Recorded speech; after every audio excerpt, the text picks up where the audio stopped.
So before we get started, I just thought it would be nice to acknowledge some people that are so important for this study.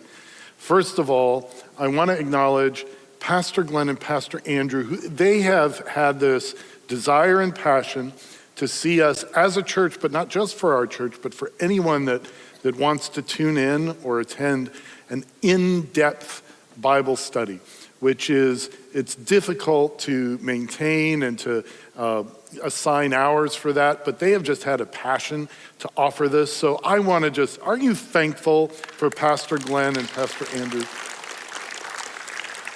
I also want to acknowledge somebody that has put in so much work. If I also had to do all the behind the scenes work and administration and email, sending and receiving and keeping track of all these things, it would be impossible. But thanks to Centella Williams, you have an organized class. And I also want to acknowledge somebody that does an enormous amount of work for us as well, getting the slides together for us, making sure production is good, and that's Mike Auer up in the booth. I want to thank you, Mike. And also, we have a team that makes sure that, and for every service, not just for this one, that we have video and that the video is working well, and they're right at the cameras right there. Can you just praise God for them? And finally, I just want to acknowledge somebody whose patience. Now, even though Pastor Glenn and Pastor Andrew have allowed a day a week for me to just focus on this using actual work hours, there is someone who has seen me at home on other hours, nights and weekends, studying and preparing and working for class, and has sacrificed a lot for this class to happen. And that is my amazing wife, Thalia, who's right here in the front. Thank you, Thalia. And she also makes sure that those of you with kids, little kids that need to be watched during this class, are watched during this class. So we're double, triple thank you for her. Well, so are you ready for week 19? Here we are. We are at the end of our study. And let me just get into the right file here. So what is happening today is not just the end of our class, and not just the end of this section of the Genesis scroll, but is the end of the entire book of Genesis, the first scroll in the Bible, which has been an epic, monumental narrative. And for those of you who have been with me through all three of these classes, Genesis 1 through 11, and then the Abraham story, and then finally the story of Israel, what an ending. Let's dive right in. Verse 1. Then Joseph fell on his father's face. His father, Jacob, also known as Israel, has just died. So he fell on his father's face and wept over him and kissed him. And then Joseph commanded his servants, the physicians, to embalm his father. So the physicians embalmed Israel. Now 40 days were required for it, for such is the period required for embalming. And the Egyptians wept for him for 70 days. Have you heard a word being repeated there? That's not accidental. So when you see a word repeating in a very short span, it can mean lots of different things. One of the things that it points out is there's something special and important about this word, embalming, chanat in Hebrew. Okay, this gets picked up in the New Testament. This whole issue of the Egyptians embalming Israel, also named Jacob, is not something that is lost on the Bible nerd New Testament authors.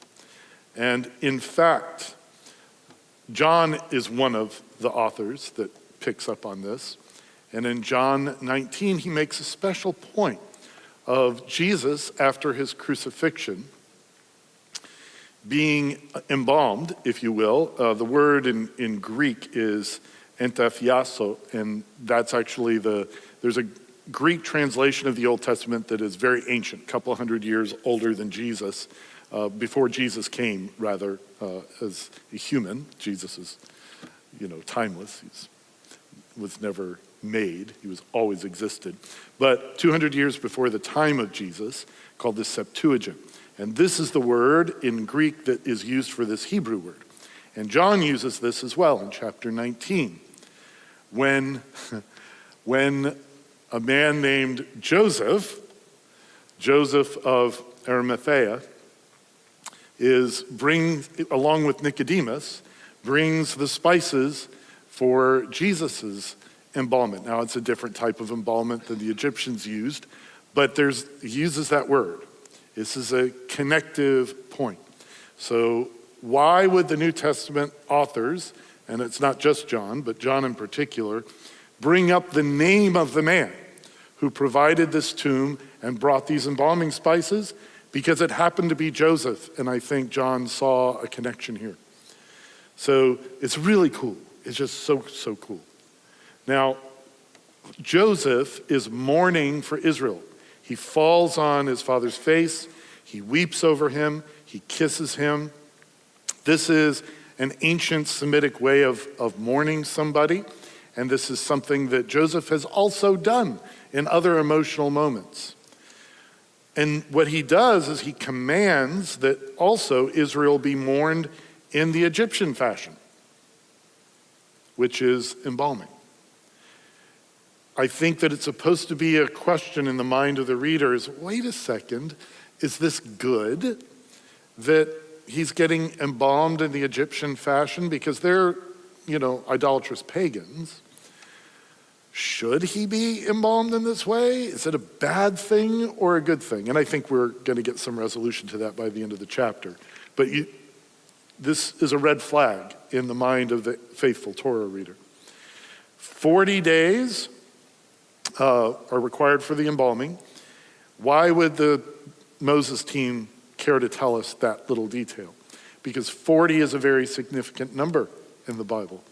It's a number that's indicative of exile and wilderness. And he says, and the Egyptians wept for him for 70 days, which is another hugely significant number. It is a number that in the future is associated with exile because that's the number of years in total that the Israelites were captured by and kept in captivity by Babylon and later Persia. But remember, this is also correlating with the 70 nations of Genesis chapter 10, which is a symbol of all the other families of the earth that are not Israel. So we have this 40, which is symbolic of Israel's future wilderness experience, but existing in the time of the Moses team who began writing this. And we have this number 70, which is indicative of all the families of the earth.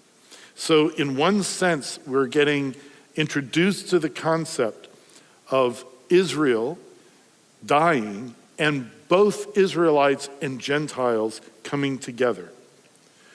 But who is the influencer in this situation? Is it Israel that is influencing the Egyptians to mourn? Or are the Egyptians creeping in with their stuff to influence Israel with their pagan ways? We won't answer that yet. Verse 4. When the days of mourning for him were past, Joseph spoke to the household of Pharaoh, Beit Pharaoh, so Pharaoh's crew, saying, if now I have found favor in your sight, please speak to Pharaoh, saying, my father made me swear, saying, behold, I'm about to die. In my grave which I dug for myself in the land of Canaan, there you shall bury me. Now then, please let me go up and bury my father, then I will return. Pharaoh said, go up. and bury your father as he made you swear. And then peek at verse 7. So Joseph went where? Up to bury his father, and with him went what? Up all the servants of Pharaoh. So you see all these ups? Okay, first of all, notice that Israel's leader at this point, he's the second most powerful person in the world, arguably, asks permission of Pharaoh if he and his family can go to the promised land. And Pharaoh grants the request. Now look forward. Y'all know the story. When Moses goes to Pharaoh, and he's like, he grew up in Pharaoh's household, and he asks to bring his family up to the promised land. And his request is denied. This is a contrasting moment that we're supposed to see. In this case, the request is granted. In the case of Moses, the request is denied. So it's that denial that provokes all sorts, a flood of plagues to come upon the Egyptians. But I want you to also notice how many ups there were, which we kind of highlighted. Remember that the story relating to Joseph has been a series of downs.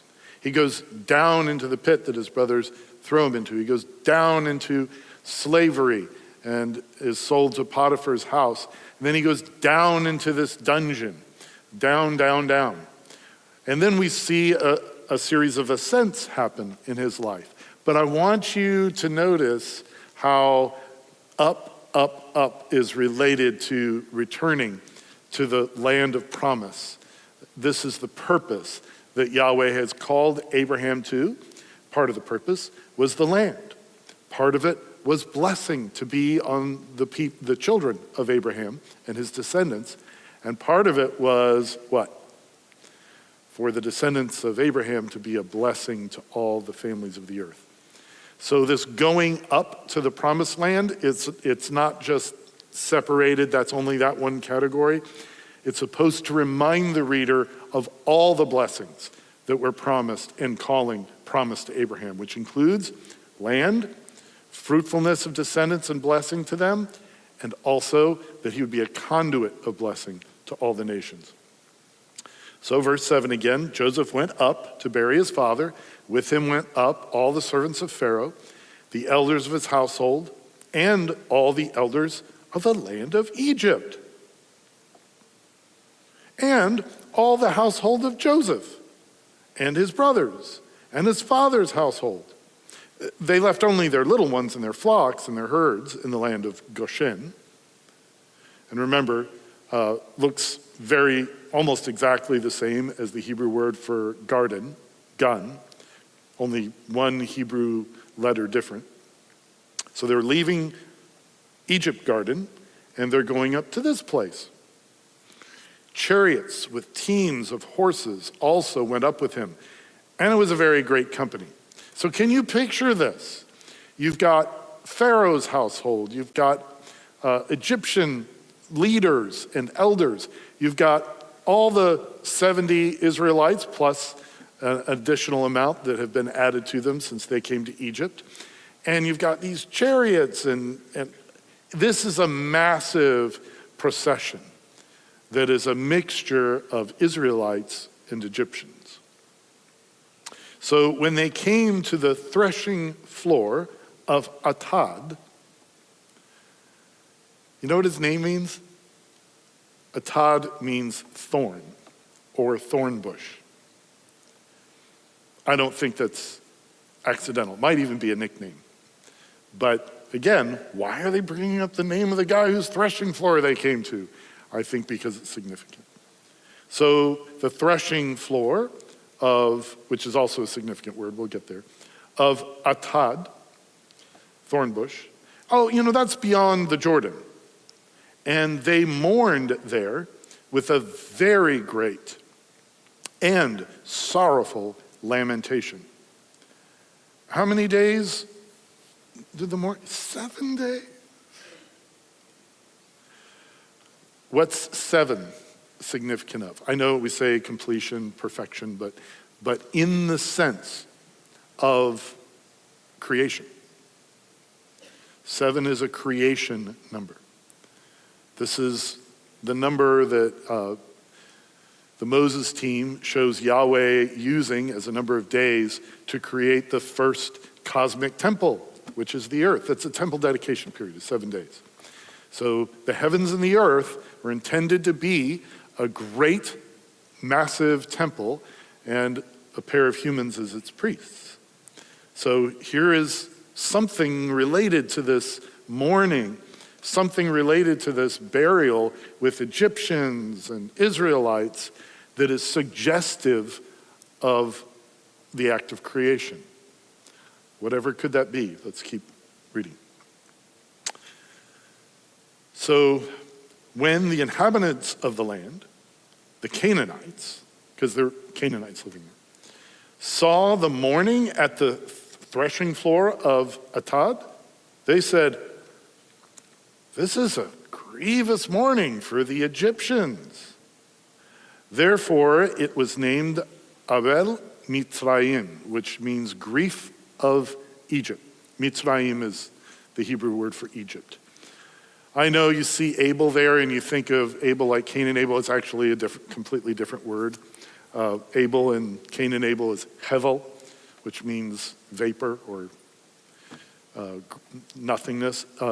Abel or Abel here means grief. So, that's why they called it Abel Mitzrayim, grief of Egypt, which is beyond the Jordan. So just notice, and again, here's this possible red flag that's showing up, is that the Canaanites can't tell the difference between the Egyptians and the Israelites. They just lump them all together in the category of Egyptians. Is this a good thing or is this a bad thing? We'll keep reading. Okay, one of the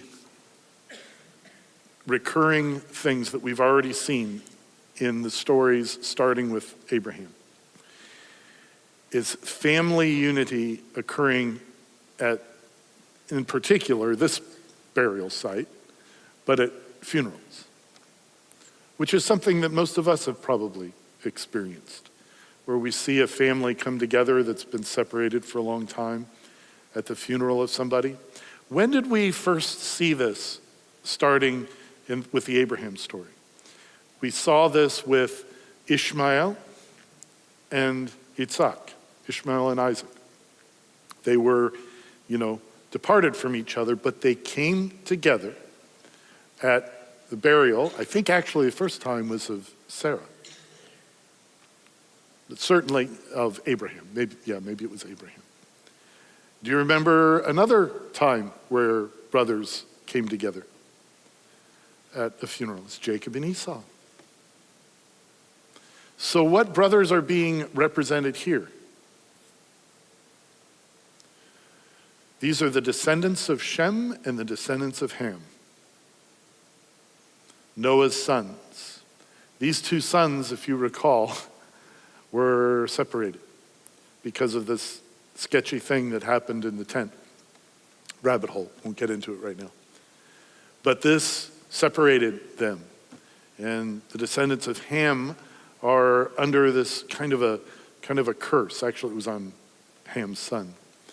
And Shem is elevated. And it doesn't seem to be playing out in history because the descendants of Ham are this incredibly mighty empire, arguably at this time, the mightiest empire in the world.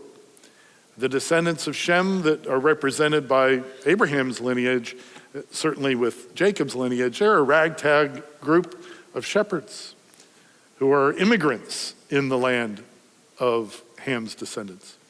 But here at Israel's interment, you have both of the descendants of these two brothers, these two sons of Noah, coming together. So much so unified, that the Canaanites see them as one people. Notice that the Egyptians are honoring Israel as if he were a pharaoh, as if he were a leader of Egypt. This is high honor that they're giving him. Okay. Oh, by the way, the word threshing in Hebrew is goren, which, just like Goshen, you look at it and it reminds you of garden. And it's a visual pun. So you have the garden thorn bush, and then you have 7 days, and then you have the garden thorn bush again. This is a little chiasm that's in there. There's a 7-day creation element in between these two mentions of this garden thorn. So what the whole thorn thing, what does that have to do? Before you leap ahead to Jesus' crown of thorns, which is related, think of the issue that happens to humans after they are cast out of the garden. What do they have to deal with? Yeah, brambles and thorns. Brambles and thorns. It's suggestive of that. But also think of bushes that have appeared so far in the scripture, particularly the bush that exemplifies exile and rescue that Ishmael was by when the angel of the Lord intervened and saved Ishmael and his mother Hagar. So all of that is at play in this narrative. You've got a garden, but there's thorns associated with it. Is this exile or is this promise? Hey, 7 days, there's something creative, or there's something new creation involved with these descendants of Ham, these descendants of Shem coming together, mourning Israel together, and yet there is garden and thorn ahead. I think this is a clue for what we are to expect in future narratives. Verse 12, and so his sons did for him as he had commanded them. For his sons carried him to the land of Canaan, buried him in the cave of the field of Machpelah opposite Mamre, which Abraham had bought along with the field as a burial site from Ephron the Hittite. And after he had buried his father, Joseph returned to Egypt, he and his brothers, and all who had gone up with him to bury his father. So there was a command that Jacob be buried in the land of Abraham, his grandfather, and this area that was purchased from the Canaanites way back when. And now there's this gigantic reversal of the normal world order because the superpower of the ancient world is put at service to this ragtag assembly of immigrant sheep herders. This is the last shall be first. Verse 15. When Joseph's brothers had seen that their father was dead, they said, okay, I inserted that. Okay, so dad is dead. Jacob is dead. Israel is dead. Is he the glue that's holding the family together? Remember, hiding in the background of all this, not even really hiding, it's hiding in plain sight, is this horrible, horrible misdeed that these sons of Jacob did to their brother years and years ago. Now, is Joseph going to severely punish, enslave, or kill his brothers in the sight of his father who favored him all those years ago and that he loves? No. But now that dad is dead and buried, what if justice comes? So they said, what if Joseph holds a grudge against us and pays us back in full for all the wrong which we did to him? So they sent instructions to Joseph saying, hey, your father commanded us before he died. Wish you were in the room when he said this, saying, this is what you shall say to Joseph. Please forgive, I beg you, the offense of your brothers and their sin, or the pesha of your brothers. This pesha, or offense, is a word related to violation of a relationship. It's whether it's national, like breaking a treaty, or you have brothers or siblings or parents and children, and something violates that relationship. So please forgive the pesha of your brothers and their kata, their sin, for they did you wrong. That's what Dad said. That's what he said. So now, please forgive the pesha of the servants of the God, your father, the God of your father. So they're bringing God into this too. So you sense the panic-strickenness here? The text does not tell us, one way or the other, whether Jacob actually said these things to them.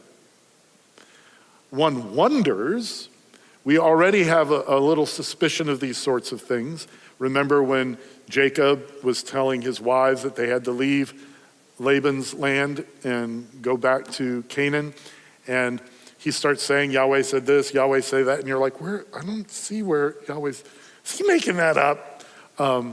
So you get a little bit of an echo that that's at least a possibility. But text doesn't explicitly tell us that. But it is rather interesting, isn't it, that Jacob would tell all the other sons but not tell Joseph. Raises suspicions. So rather than just come and say, hey, listen, we know, we really, really messed up. And Dad's dead, and we're worried for ourselves and our families, so please forgive us. They say, hey, these are the instructions from our mutual father. Forgive.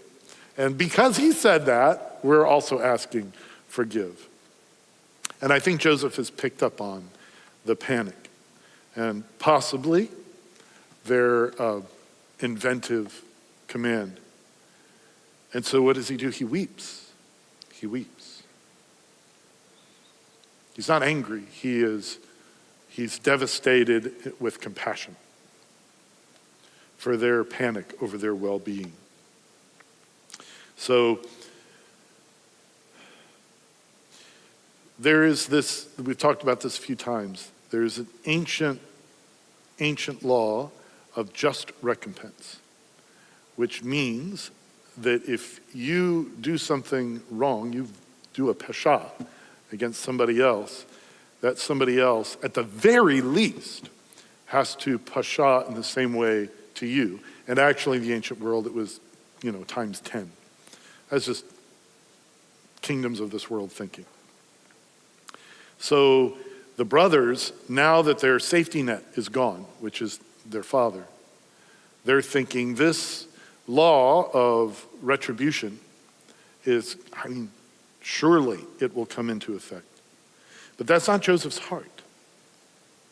It's not his heart at all. He's weeping, and the brothers see his weeping, but he hasn't said anything yet. So verse 18, and this is in your notes. I think also we're supposed to reminisce about what Joseph said a couple of chapters ago that he experienced in that pit that the brothers threw him in all those decades ago, was weeping and pleading for mercy, crying out for mercy. So here the sons, possibly in a deceptive way, are themselves pleading for mercy. Verse 18, then his brothers also came and fell down before him and said, behold, we are your servants. What does this remind you of? The dream. Who said that? Thank you. That was excellent. Yeah. Remember Joseph's dream that got them all riled up in the beginning? Your sheaves bowed down to my sheaf. And they're bowing down. Yeah. They're bowing down largely because of the evil, of the ra that they did to him. And they're worried about it coming back upon themselves.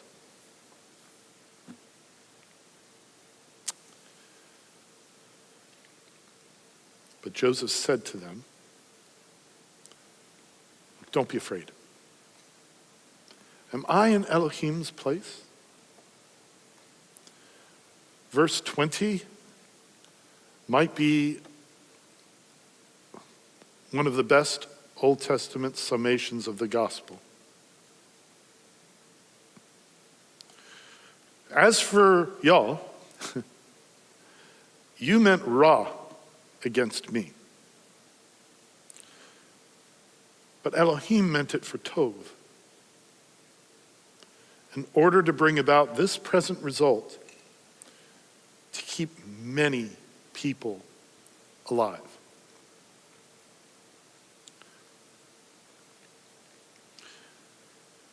So Tov and Ra are here in this verse. Where do those terms first appear together as a pair? That's in chapter 2 or page 2 of the Bible. Remember there in page 3, there is this tree of the knowledge of what? Tov and Ra, good and bad. Now, the first humans, they're the high priests, if you will, of the cosmic temple. They look and say, I know Elohim said don't touch this, but this really crafty Nachash, serpent, is telling us, you'll be like God. And look at it, it's so beautiful, this fruit. And we know that it'll make us wise because we'll know the difference between Tov and Ra. So we're just going to take it on our own terms. Now at the end of the first scroll of the Torah, we get an inkling of what these two humans were supposed to do about the knowledge of Tov and Ra. Wait for instructions. Wait for instructions. What is Genesis the first part of? This collection of scrolls known as the instruction. Torah, that's what Torah means. It means instruction.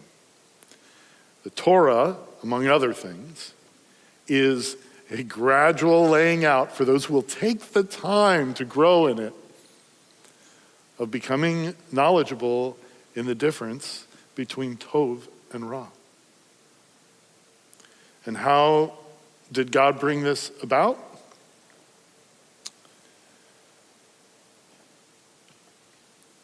Through a suffering servant. Through a brother who was guiltless for the pesha that was done to him, certainly, who suffered and who brought about the saving of many lives, not just Israelite lives, but also of the families of the earth.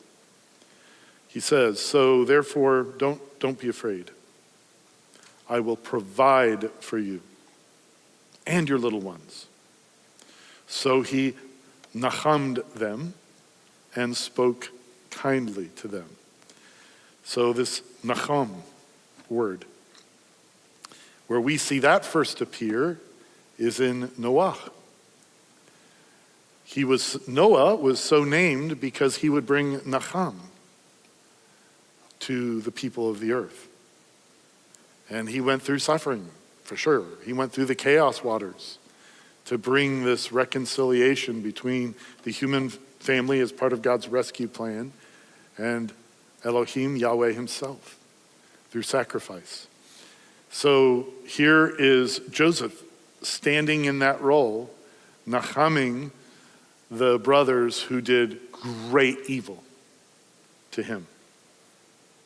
So explicitly, we don't have to guess. The text is simply telling us that the reason and the resolution for Joseph's suffering was to save other people. That's why. His suffering was not punitive to Joseph because Joseph particularly deserved it. The text doesn't say that Joseph was perfect by any means, far from it. But he didn't deserve what befell him, certainly. But the suffering was used by Yahweh to actually be a blessing to others, to save them, to provide for the little ones, to comfort, to show kindness to people who do not deserve it. This story is being told not just as an outline of events that occurred, isn't this sad and unfair? but as a pattern for what humanity at this time would have to look forward to in whoever it is that's going to crush the head of the serpent. Will be patterned after this. Okay, bringing up again Exodus chapter 34, verses 6 and 7. The Lord passed before him Moses and proclaimed, this is first time Yahweh just explains his own character. It's a huge moment in the Bible in Exodus, and is the most quoted scripture in whole or part in all of Scripture. The Lord, a God merciful and gracious, slow to anger, abounding in steadfast love and faithfulness, keeping steadfast love for thousands, to be understood, generations, forgiving iniquity and transgression and sin. Transgression there is pesha. But who will by no means clear the guilty, visiting the iniquity of the fathers on the children and the children's children to the third and the fourth, and to be understood generation. So to an ancient person, the weird part of this is a God with all these amazing, beautiful, just characteristics, merciful characteristics. It's very strange to the ancient person because, divinities were interested in themselves and what, people could do for them. And they were very capricious.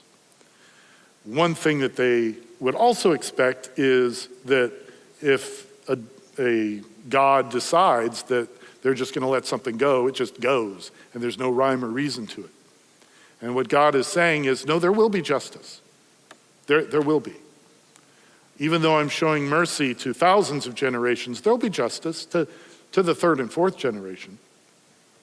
Now, us modern people, growing up in a culture that is definitely influenced by Christianity and grace and Judaism and the concept of grace, even in the Hebrew Bible, to us it's like, why should a great-grandchild have to suffer for the sins of their great-grandfather or great-grandmother? It doesn't seem fair. We don't have ancient minds. To us, it's like, no, this doesn't seem right. And the story of Joseph answers this dilemma for us, because this is a precise example of somebody, fourth generation from Abraham, who clearly is suffering for the sin of Abraham and Sarah with Hagar and Ishmael, because what he goes through is almost identical to what they put Hagar and Ishmael through, except in reverse. Why? Just to say, there you go. Now we've got retribution. We find out in chapter 50 it's not for that reason. It's to be used for redemption. The suffering doesn't just close a loop. It will be used to save a lot of lives. So thinking ahead to Jesus' suffering on the cross wasn't just for the past sins of humanity. It was the means by which Jesus himself, this is the rescue plan of Father, Son, and Holy Spirit. I mean, they're all in on this. It's the rescue plan for all of humanity, that anyone that would call on the name of the Lord, lives would be saved eternally. And here's the pattern. Verse 22. All right, verse 22 through 26, we'll not get into this. I want to save a little bit of time for reflection. But verses 22 through 26, if you want to have some fun, like my definition of fun at home, this is a giant chiasm with multiple chiastic lines. I'll tell you what the first, and I'll probably give you the middle one too, but if you go home and map it out as a chiasm, it's so cool, because then you can compare the lines that match each other. There's a Bible scholar that I've been reading lately that calls these lines that connect with each other cameos. I think that's a cool thing. I might start using that term. But if you match them up and then compare and contrast and see how they're similar and how they're different, that's biblical meditation. But let's just read it and then see if you, as we read it, if you see some repetitions, and those are corresponding lines in the chiasm. Now Joseph stayed in Egypt, he and his father's household, and Joseph lived 110 years. And Joseph saw the third generation of Ephraim's sons. Also the sons of Machir, the son of Manasseh, were born on Joseph's knees. And Joseph said to his brothers, I am about to die. But God will assuredly take care of you and bring you up from this land to which he promised on oath to Abraham, to Isaac, to Jacob. And then Joseph made the sons of Israel swear, saying, God will assuredly take care of you, and you shall carry my bones up from here. So Joseph died at the age of 110 years. And they embalmed him and placed him in a coffin in Egypt. So you see already some of the corresponding lines. 110 years is there twice, about to die, and Joseph died. God will assuredly take care of you, on each other, oath and swear. They're on each other. The middle of it is the whole family of Israel. Abraham, Isaac, Jacob, sons of Israel. That's the middle. But what I want to bring your attention to is the first and the last lines of this chiasm. The first ones, you can underline it if you want, if you have physical notes, is stayed in Egypt. Stayed in Egypt. And the concluding one that matches that is coffin in Egypt. Let's meditate for a moment on what it means for Joseph and his family to stay in Egypt and to be in a coffin in Egypt.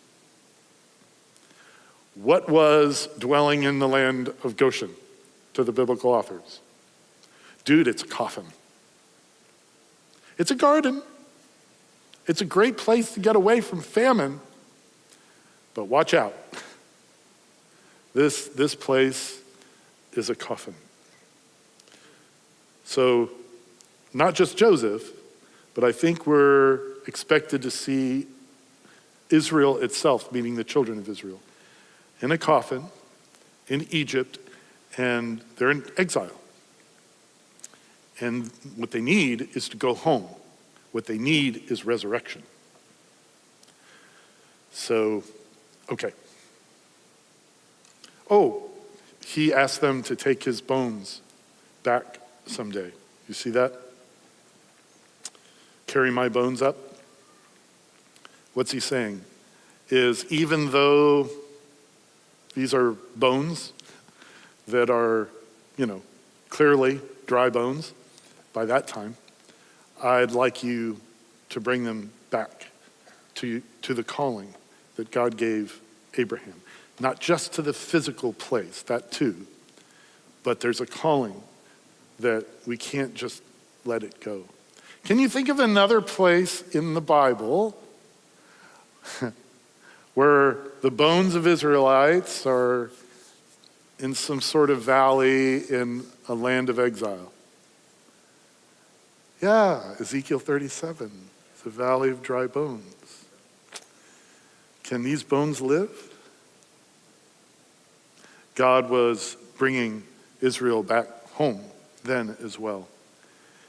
And that is indicative of what Yahweh intended and intends and will do for anyone who calls on his name.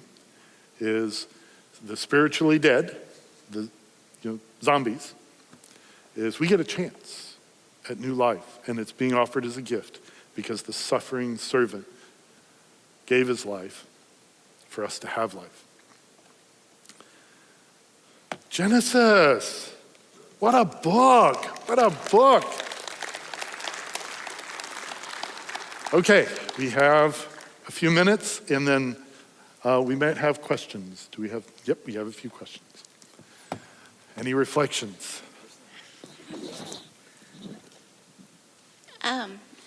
My main thing, or what I was coming into this for, is the fact that Joseph had to ask Pharaoh. I don't think he ever was free to leave. He had to ask. So his autonomy was always under control. But that's what I thought beforehand, which is still true. But anyways, that you kept saying about the thorns and the soil and the Egyptians and the reflection of that. And I just thought the parable of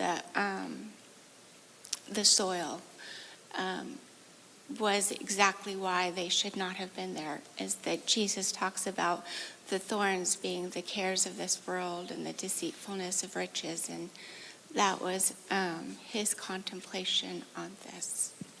Yeah. So in a sense, being in this lush land with the powers of Egypt, at their disposal in some ways, and certainly the wealth at their disposal, and they seemed to be free, even though the Egyptians weren't anymore, that was a bit thorny. And that they weren't free. Yeah, were they really free? It's a good question. Yeah. So one of the big points you made was in verse 20 about for what you meant evil against me, God meant it for good in order to bring about the present result, to keep many people alive. Of course, that was a big point, but I wanted to relate a little bit more to us.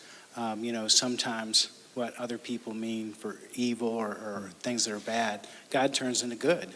And it could mean good for other people too, because the effect that we can have on other people, relating our experiences and leading people to Jesus. So maybe one of the things we should ask ourselves is, are we willing to go through difficulty if it leads to the saving of lives? Just a good question to ask. Thank you. Thank you. It's really good.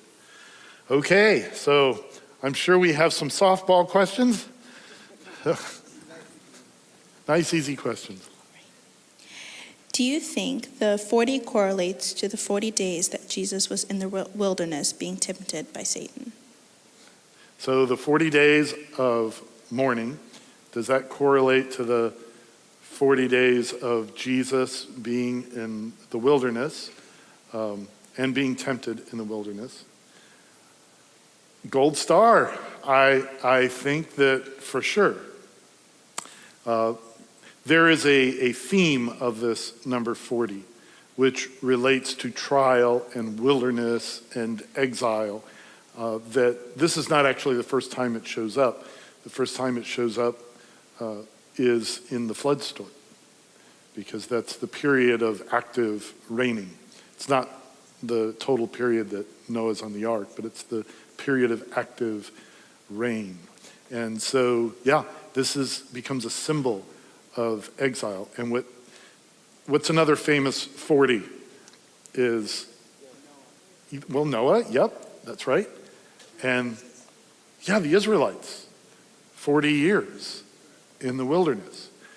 So they go through the Red Sea, and then they're 40 years in the wilderness. So how does Jesus reenact this? He goes through the baptism, and then immediately 40 days in the wilderness.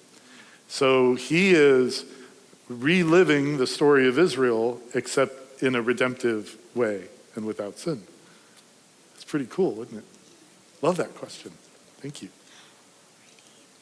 Why did the Israelites remain in Egypt instead of returning to Canaan when the 7-year famine was over? Yeah, it's a great question, isn't it? Why did they stay there after the famine was over? It's a great question.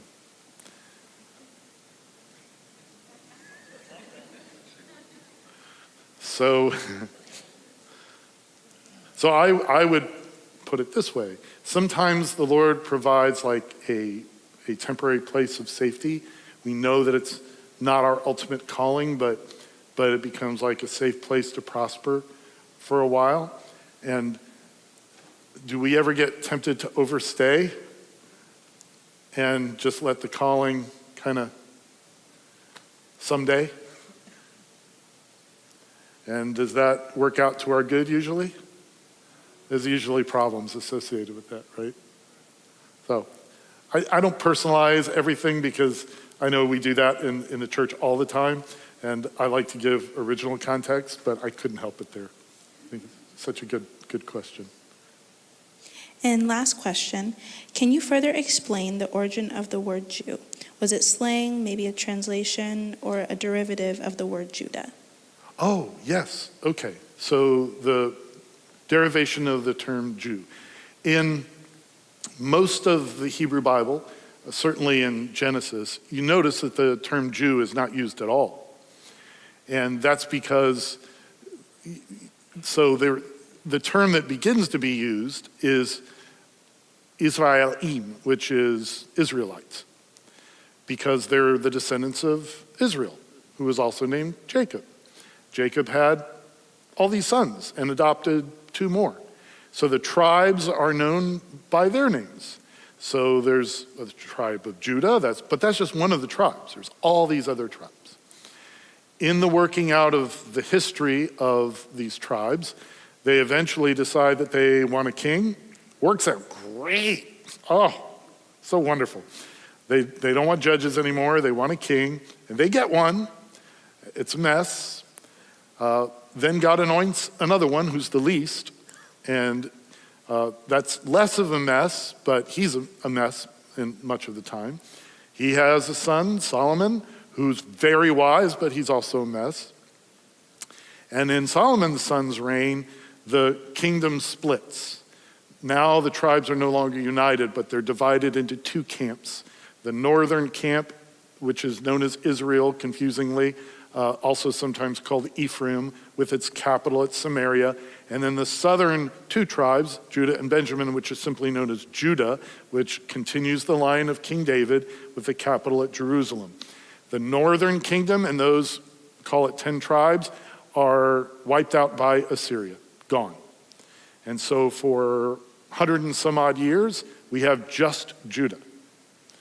They're the Judahites, if you will. Well, Babylon comes in and takes them captive for 70 years. So first part of that, Babylon is ruling over them, and the Judahites live in Babylon. Eventually Persia comes in, wipes out the Babylonians, but the Judahites are still living there. And somewhere in this period, the oppressors that took them captive, either the Babylonians or the Persians, started just referring to them as Jews. It's a kind of a shortened form of Judah because they were from the tribe of Judah. So it wasn't really a demeaning term. It was just, an easy term. And the children of the tribe of Judah, the descendants of the tribe of Judah, began to also later call themselves that as well. So this is, I'm telling you this to help you avoid a trick question that sometimes you'll hear asked. Sometimes the question you'll get asked from certain circles to try to trip you up is, was Abraham Jewish? Was he a Jew? As they'll ask, was he a Jew? Well, of course not, because you see it was 1,000 years later that they were, you see what I'm saying? That term was even used. Abraham was not a descendant of Judah. He was Judah's great-great-grandfather. So no, of course he wasn't a Jew. But was he the called out one by God for whom Israel and eventually Judah carried forth that torch? Yes, for sure. So that's what that trick question is all about. It says, actually, you said he's a Jew, but Abraham was not a Jew. Now you already know the answer to that. If somebody asks, you say, well, no, of course not. Judah wasn't born yet. And you can answer that question. All right, guys, it has been an ultimate pleasure serving you at this class. You have made my life so much fun, and I love and appreciate you more than you know. And I am so looking forward to August when we get to study 1 Corinthians together. It's going to be a wild ride, let me tell you that. Love you guys.